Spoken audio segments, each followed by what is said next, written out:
We all think we know what denial is, but what if it's more than just saying no? What if it's actually a deep pattern that starts with one little slip-up and then hardens into a mindset that literally stops us from growing? Well, today we're going to dig into the anatomy of that denial and uncover a powerful method for breaking free. So here's our roadmap. First, we'll see that denial isn't a one-size-fits-all thing. There are two very different levels. We'll look at the simple slip-up, what's called denying the system, and then the much more serious habit of denying the judgment. After that, we get to the root of the problem, something called the Madian mindset, and its amazing solution, the Schwab method. We'll wrap it all up with what it really means to be a messenger of growth in your own life. All right, so the very first thing we have to get our heads around is this. Not all denial is created equal. The source material draws a really clear line between a momentary slip-up and a deep, hardened state of being. And honestly, understanding this one difference is the key to everything else we're going to talk about. Let's just start with a really honest question here. Have you ever been in that spot where you absolutely knew what the right thing to do was, but you just did the opposite anyway? That feeling? That's the core of what we're discussing. We're not talking about ignorance here. We're talking about denial as a choice to act against what you already know is true. And this is where the source makes a crucial distinction. It doesn't lump all these actions together. It draws a bright line between denial as a single act, a one-time thing, a lapse, and denial as a habit, which is a persistent state you end up living in. That difference is huge. So let's talk about this first level of denial, denying the system. You can think of this as like a temporary glitch in your operating system. It's that moment where you just forget the bigger picture, the values you normally live by. And the source grounds this idea in Scripture. The person who denies the system isn't just some abstract idea. Nope, they're identified by very specific actions, pushing away the orphan and not helping the poor. But these words mean something much bigger here than you might think.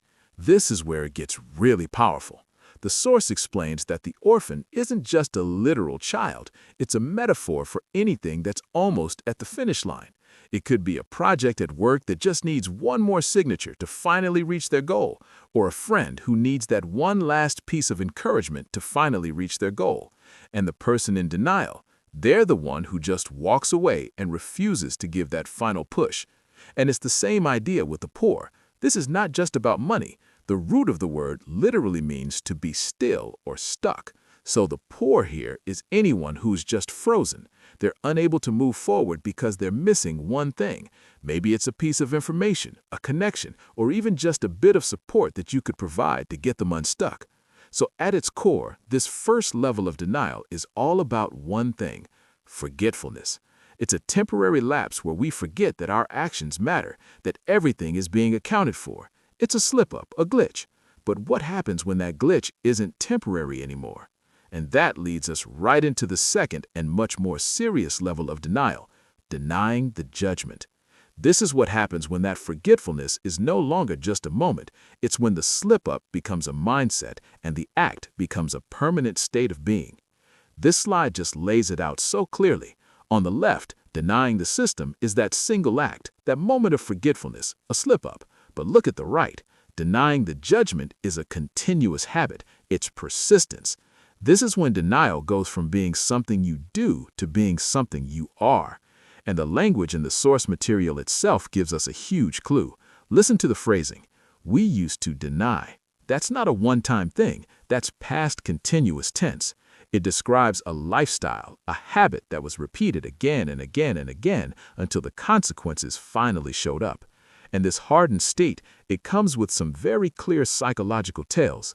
The source describes someone who's anxious and impatient. When things get tough, they totally fall apart. But when good things happen, they become stingy and withholding.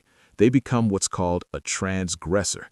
Not just someone who crosses a line once, but someone who makes crossing the line a habit. Okay, so we've seen the symptoms, but what's the actual disease? What's the root cause of this hardened denial? Well, the source traces it back to this incredibly powerful metaphor for a closed-off way of thinking, the Madian mindset. See, Madian isn't just some old place on a map. In this context, it represents any closed system. It could be a company, a social circle, or even just your own personal mindset that has become totally walled off.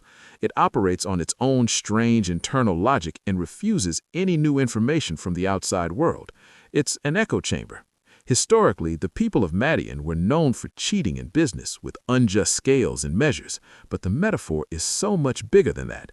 Those unjust scales represent any system where the core values are just broken, they're imbalanced and self-servant. When a person or group creates their own warped definition of what's right and fair, they've built their own Madian. So, if the problem is a rigid, closed-off, walled-in system, what could the solution possibly be, right? Well, it has to be the exact opposite, right? And the source gives the solution a name, the Schwab method. And this is so cool. The name Schwab literally comes from the root word for branching out. So the name itself is the method.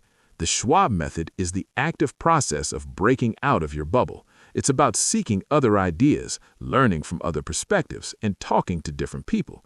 And the goal isn't to ditch your own system, but to learn from others so you can finally see the flaws in your own thinking and fix them. Let's make this super concrete with a simple analogy from the source. Okay, imagine a manager. His rigid rule, his Madian, is if you're absent, you lose pay. Period. No exceptions. That's his closed system. But then he applies the Schwab method. He branches out. He starts looking at what other companies do and learns about new ideas like sick leave or personal days.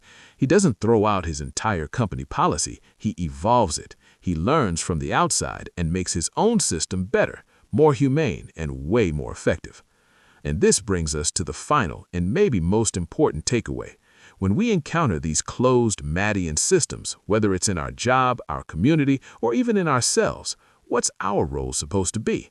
Well, the story of Moses in Madian gives us the perfect answer. This one verse is an absolute game changer. It says that Moses was not a dweller in Madian. The specific word used, the Wayan, means someone who's permanently settled, who has put down roots and become part of the place. But he wasn't. He was a messenger. He was there on a temporary mission to learn, to observe, but not to assimilate into a flawed system. And that really presents us with a fundamental choice. We can be a resident in a Madian, we can get trapped, adopt the flawed standards, and pretty soon we'll find ourselves defending them.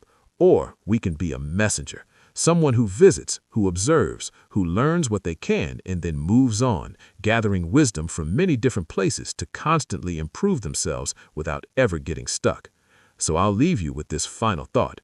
What's the Madian in your life right now? What's that one closed system, that one rigid belief that you're living inside? And more importantly, how are you going to begin to branch out?